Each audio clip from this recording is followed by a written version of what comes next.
Other shows we have for you to enjoy at myclassicradio.net. The Avengers was most certainly not a household name in South Africa prior to the radio series.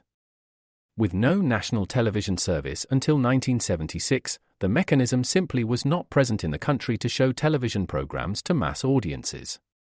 While many other countries reveled in the filmed adventures of John Steed and company, South Africa was not equipped to join in the fun.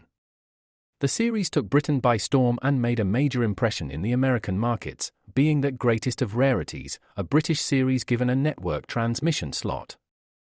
However, as a filmed series, rather than a videotaped one, The Avengers was able to gain a modicum of exposure in South Africa through film rentals. Come and listen at myclassicradio.net. Plays. Stories of the unusual. This is Arch Obler. Tonight's play is somewhat ungrammatically titled Him or Me because it's about an ungrammatical, unethical character whom we're all meeting all too frequently in our troubled world. If ever a playwright wrote a play in blood, that's the way I did this one. It begins after a short message. And now, Arch Obler's unusual play called Him or Me. Listen to the thoughts of Bill Carr.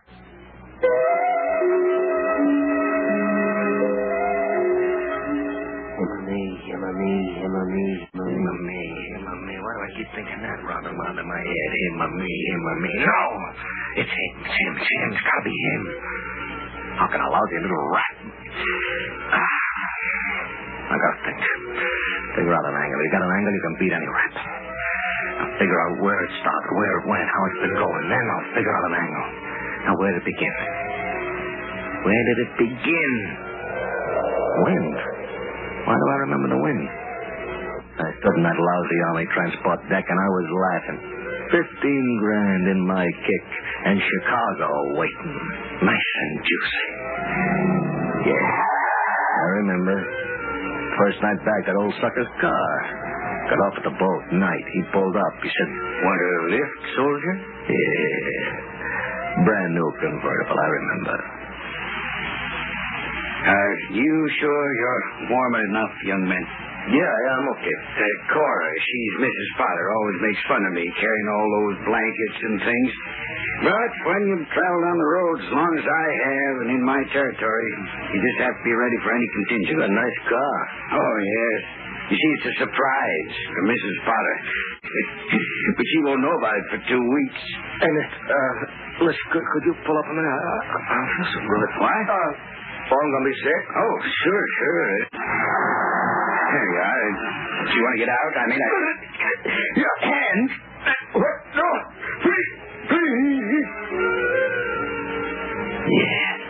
Brand new convertible. 2 weeks, he said, and told he wouldn't start yelling to the cops for 3, and by that time I'd be back in Chicago in a car to have a new paint job and a new engine number. I looked out of the window. We were parked right on a bridge, and below there was water. Up you go. You wanted to go fishing, mister? Okay. Faster. I gotta figure it all out. The time is gone. I gotta figure an angle. What happened? I remember. There's a car. Yeah. On the way to Chicago. Oh, but first I had to settle an old score I've been waiting for 15 years in my hometown. Paper, mister? Paper? No. Say, tell me something, will you? A guy named J.B. Roonan still run this town? Old man Roonan? Yeah. Well, mister, he don't have to run it. He owns it. The bank, most of the filling stations, the newspaper. Well, old man Roonan's got... Hey, look. What? See that dish crossing the street? That's old man Roonan's, too. That's his daughter. That was you, Kay, he was talking about. And seeing you made it a lot easier to hang around town and figure out an angle to settle my score with your old man. Have another, young man, have another. After all, this is quite an occasion. An occasion, Mr. Rowan? Why, of course. Prodigal son returns with a fatted calf. Oh, yeah? You run me out of town, didn't you, Mr. Rowan? No, I didn't do that exactly. I felt another atmosphere would get you away from certain unfortunate influences. And it certainly did straighten you out. To think that you're now a businessman, no less.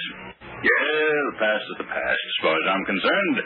And here you are, older, prosperous, and a welcome guest. Oh, Kathy, come in here. I want you to meet an old friend of mine. Yeah, you were the answer, Kay, the angle. But you didn't want to play, did you, Kay? Oh, Bill, please. I like you very much. Of course I do. But after all, I've only known you a week. Oh, please, Bill, don't. Let me talk. I'm just a small-town girl. You frighten me a little. But I do like you very much. I think about you all the time. Yeah, just a nice small-town girl, Kay.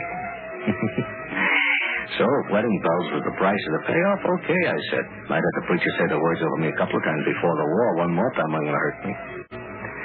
And when I got through with you and your old man's bankroll, that'll square the score, yeah. With interest for 15 years. I'm not for this marriage, Bill. Had I known you intended to stay in our town, I would have seen to it that my daughter never met you. Papa didn't have a chance. Bill, please, turn off the big light. It's shining right in my eyes. Oh, sure. Yeah, better. Could I turn off the bed lamp, too? After the champagne. Oh, all right. I bet we're the only people who ever stole champagne from their own weddings. To us, Bill. Always. Yeah.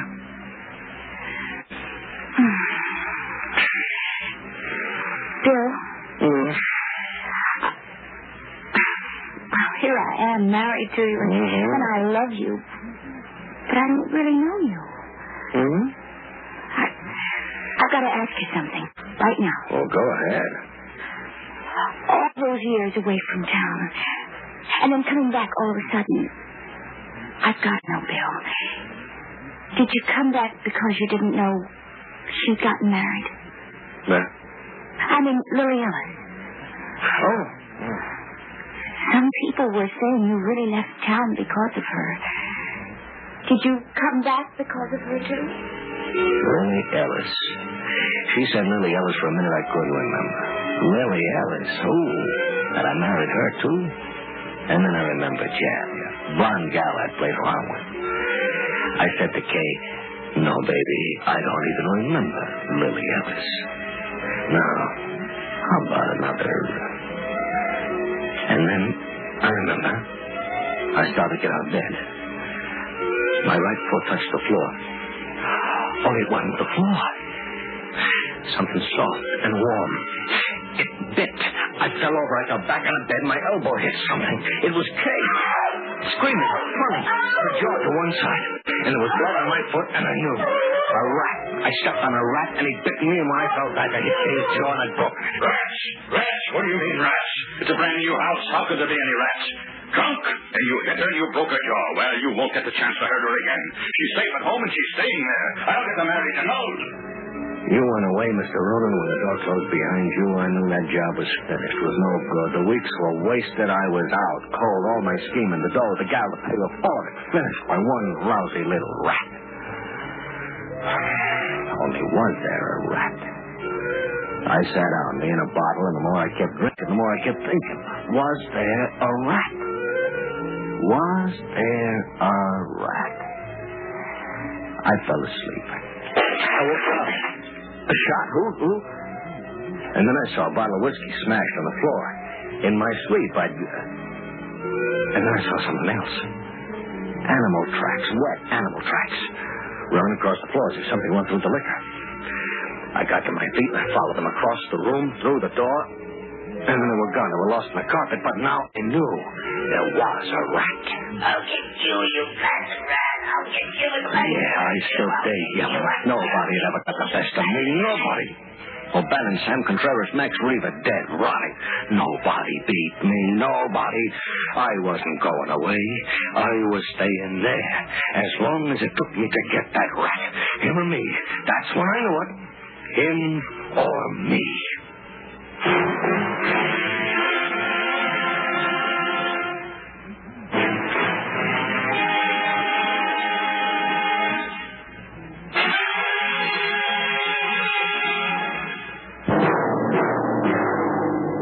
Now to return to Arch Oboler's strange play, Him or Me. Listen to the thoughts of Bill Carr.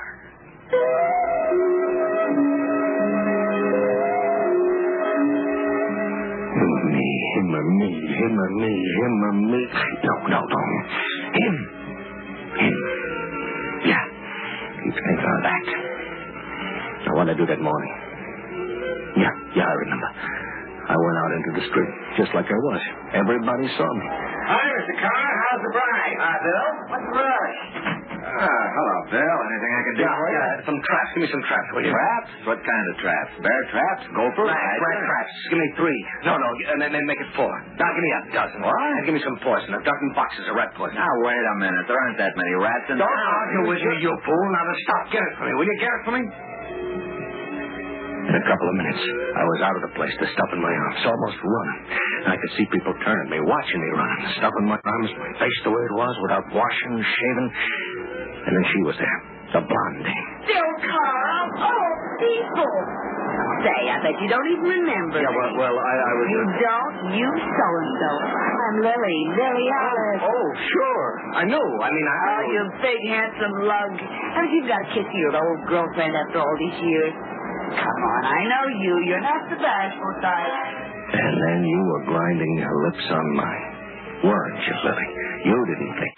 You didn't know. You didn't care. Everybody watching. Everybody stopping in the street watching. Bill Carr, who just got married to old man Rooney's kid, kissing his old girlfriend out there in front of everybody. Look, Bill, we're stopping traffic. Come on, let's get out of here. How about taking me to breakfast? No. I can't. All right. We'll go over to my place and... Well, for heaven's sake, what's in those boxes? Breakfast food? Poison grain. Well, for heaven's sake, Bill, what are you doing with all those boxes of poison grain? Who are you killing and when? I got away from her. Back in the house, I set the traps. I put the poison stuff across the head of the stairs, crisscross all over the kitchen floor, and then I went into the bedroom. And then I saw. Where I left the bureau drawer open, everything was torn to pieces. All my identification papers, my billfolds, and the rest of my dough. My dough. $15,000 chewed up in little pieces. My dough. And then a phone. All right. Oh, who is it? Oh, is that you, Bill? Yeah.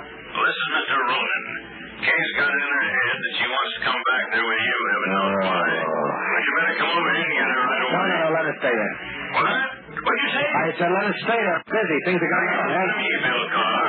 Kathy's got hysterics. If she wants to be with you, I want it all. You better come over here and get her. You hear me? Right away. Right away. Sure, why not? So I took a deep breath and I went over and got you, Kay. Sure. Because now the $15,000 was gone. But having you again, I have another chance to get your old man right in his cash box. He came with us. And when the two of you were all set in the house, I went down the street, thinking of that $15,000 gone. And the back of my head was hurting like it was ready to bust wide open. Him or me, I had to do something. The traps, the poison grain, that wasn't enough. I had to be sure I'd get him fast before I blew my top. Oh, yeah, I remember. Lookdown was a big Tom. Like old man Frank always had around his cash-feeding grain store. I went into the place. Yes, what is it? Hey, Mr. Frank, you got rats around here, huh? Have I? Well, how do you get rid of them? Why? We got rats at my house. Will you tell me a sure way to get rid of them? Why? Because I'll pay off. That's why. Any price. I'll pay you anything you want. Well, I haven't got the stuff ready-made, but would you want the formula? A formula? Yeah, sure. I got it written down on a paper here somewhere. Yeah, here it is. Cost you $2. Cash money. Went down the street and I was feeling good. Old man Frank always knew what he was talking about. Holding that piece of paper tight in my hand, I went to Mr. Miller's drugstore. Yes, what is it? Oh, how's the bridegroom? Shouldn't I... Hey, this prescription, can you fill this right away? Prescription's my business. Hey, what's this for? Old man Frank giving me. It's for killing rats. Very dangerous. Oh, sure. Come on, will you fill it? I'm in a hurry. Oh, this is very dangerous. Very. Half an hour later, he came back with 2 bottles. Mix them, he says. Be careful, he says. When I got home, Kay was sleeping. The pa was snoring in the chair next to bed.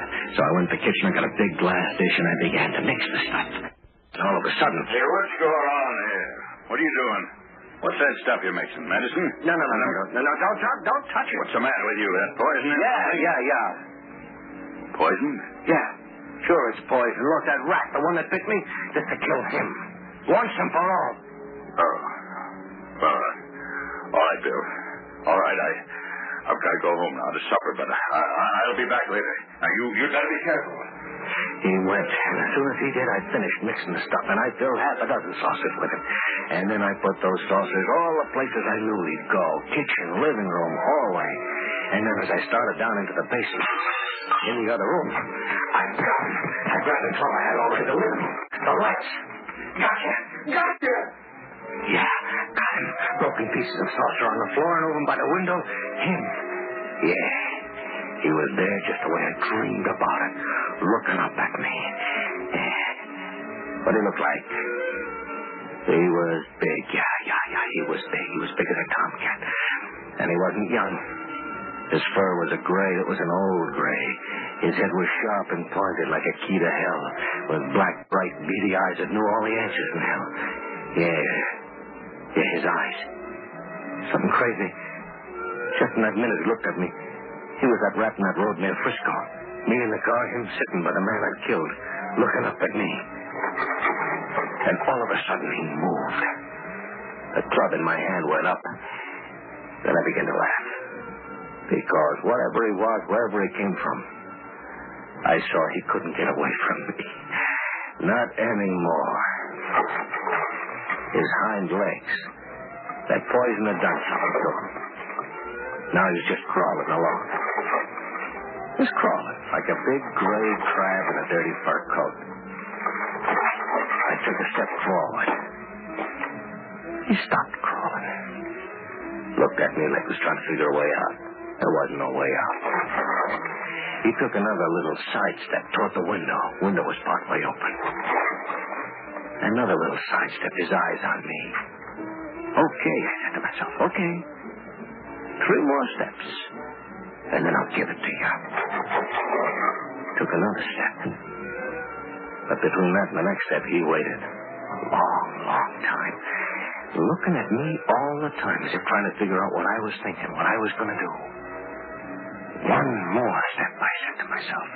You got 1 step left. His claw started digging into the wood for another move, and then he changed his mind. But all of a sudden, I couldn't wait no more. Now, I swung the club. He wasn't there. Where he got the strength from, I don't know. He threw himself to one side, my club missed him, and then he was gone. I stood there like I was struck dead. And then I heard... Hey, I'm coming. Yelling, waving the club, I ran to the bedroom.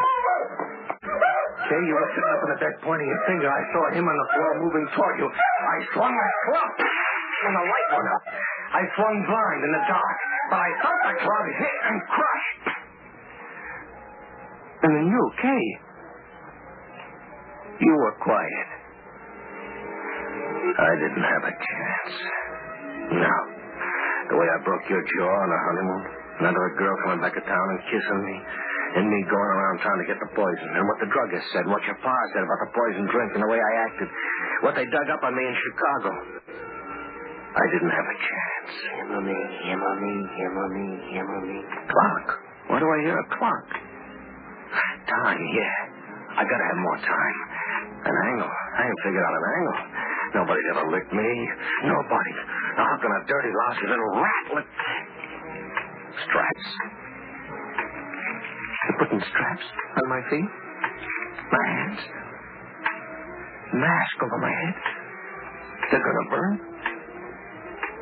Him or me. I guess it's me.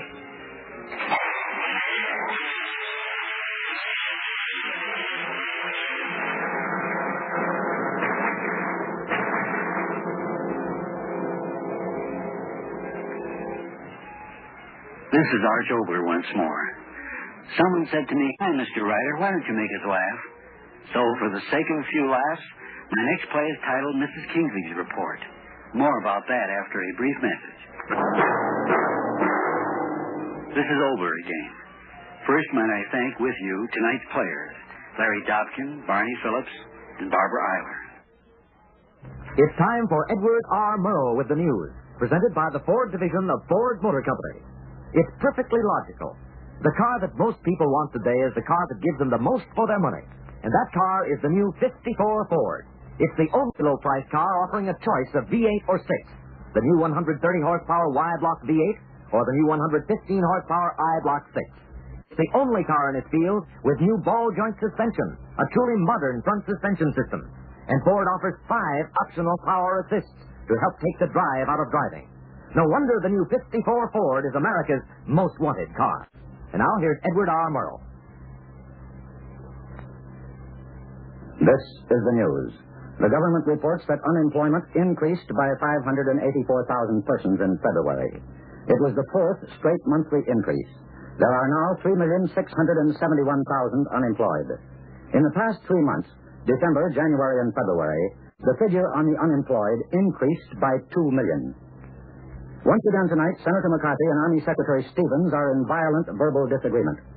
An Army report says that Senator McCarthy and his chief counsel, Roy Cohn, applied pressure and threats to the Army to try to get special treatment for a former committee aide, David Shine, who was drafted into the Army. The Army report says the 27-year-old Cohn threatened to get the Secretary Stevens and wreck the Army. Cohn denies this, and he and McCarthy say the Army has been using this report in an attempt to blackmail the McCarthy Committee to give up its search for communists in the Army. McCarthy today released an unsigned memorandum saying that Army Secretary Stevens once suggested that the committee aim its search for communists at the Navy, the Air Force, and the Defense Department. The unsigned McCarthy memorandum says Stevens offered to furnish leads and plenty of dirt for such an investigation. Secretary Stevens promptly called this utterly untrue. And the Army's legal counsel, John G. Adams, who is alleged to have had conversations with McCarthy on such things, calls the McCarthy memorandum fantastic and false. One McCarthy committee member, Republican Potter of Michigan, called for a quick hearing to determine whether what he called these shocking charges against Cohn are true. Another Republican committee member, Dirksen of Illinois, said McCarthy violated an agreement with other Republicans not to release his memorandum, at least until they had discussed the Army's report on McCarthy and Cohn. Dirksen says the present controversy has gone far enough. The 3 Democrats on the committee want an early hearing on the Army's report. So does Republican Senator Munt, another member. Senator McCarthy left Washington today to make some speeches in Wisconsin. I am obliged to assume that most people have on their minds matters of more considerable substance than Senator McCarthy's opinion of this reporter or my opinion of him. However, it might serve some purpose to set at least some part of the record straight. Let us begin with the subject of the Civil Liberties Union. Here is Senator McCarthy's statement on that subject, recorded while he was interrogating Reed Harris. Did the Civil Liberties Union provide you with an attorney at that time? I had many offers of attorneys, and one of those was from the American Civil Liberties Union, yes. The question is, did the Civil Liberties Union supply you with an attorney? They did supply an attorney. The answer is yes? The answer is yes. You know, the Civil Liberties Union has been listed as a front forum during the work of the Communist Party. Mr. Chairman, this was 1932. Yeah, I know it was in 1932. You know that they since have been listed as a front forum during the work of the Communist Party. I do not know that they have been listed so, sir. You don't know they have been listed? I have heard that mention and read that mention. Now here is this reporter's comment made on a recent television program. The Reed Harris hearing demonstrates one of the senator's techniques. Twice, he said the American Civil Liberties Union was listed as a subversive front. The Attorney General's list does not and has never listed the ACLU as subversive, nor does the FBI or any other federal government agency. And the American Civil Liberties Union holds in its files letters of commendation from President Truman, President Eisenhower, and General MacArthur. Here again is what Senator McCarthy said last night when asked by Fulton Lewis, Jr. to comment on my remarks. Well, may I say that there are some individuals in the ACLU who are good Americans, but Murrow, again, was not telling the truth when he said it had not been listed. I have, as you see here, Fulton, the 4th report of the Un-American Activities Committee in California. I quote from page 107, and this is a quotation in regard to the organization which Murrow said had not been listed. Quote, the American Civil Liberties Union may be definitely classed as a communist front or transmission belt organization. At least 90% of its efforts are expended on behalf of communists who come into conflict with the law. So that, again, Mr. Murrow is not telling the truth. I specifically stated the Attorney General's list, the FBI, and any other government agency. Someone lied. There's no doubt about that. Now let us turn to another subject. Mr. Lewis last night asked the senator to comment on a television program of which I am the editor. Here is Senator McCarthy's reply. I have no hesitation in giving it such circulation as this broadcast may enjoy. I may say, Fulton, that I have a little difficulty answering the specific attacks that he made because I never listened to the extreme left-wing, bleeding heart elements of radio or television. The senator may have me there. It may be a bleeding heart, being not quite sure of what it means. As for being extreme left-wing, that is political shorthand. But if the senator means that I am somewhat to the left of his position and of Louis XIV, he is correct. Now, here are the facts about that Moscow summer school. The date was 1935. I was the assistant director of the Institute of International Education. This organization dealt primarily with the exchange of students and professors between this and foreign countries. It had established offices in London, Paris, Berlin, Geneva, and elsewhere. It was largely financed at that time by the Carnegie Corporation and the Rockefeller Foundation. Among its board of trustees were such as John Foster Dulles, John Bassett Moore, Thomas W. Lamont, Virginia Gildersleeve, and others equally distinguished.